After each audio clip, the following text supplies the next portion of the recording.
खबर शामिल करते हैं हब चौकी बलूचिस्तान से। चीनी कंपनी का बलूचिस्तान में इलेक्ट्रिक गाड़ियों का प्लांट और शहरों में शोरूम कायम करने का ऐलान।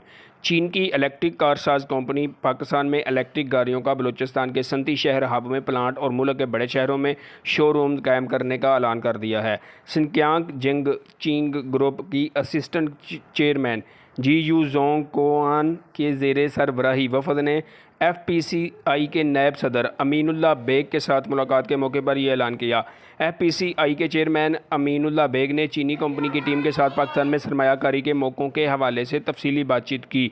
जी यू जोंग को इन ने बताया कि वो पाकिस्तानी मार्केट में दाखिल हो रहे हैं और मैन्युफैक्चरिंग यूनिट और शोरूम कायम करना कंपनी के मफाद में है और ये तवील मुद्दती कारोबारी मनसूबे का हिस्सा होगा। कैमरामैन के साथ हाजी तुरहा मरी, न्यूज़ 4 क्वेटा, बलूचिस्तान।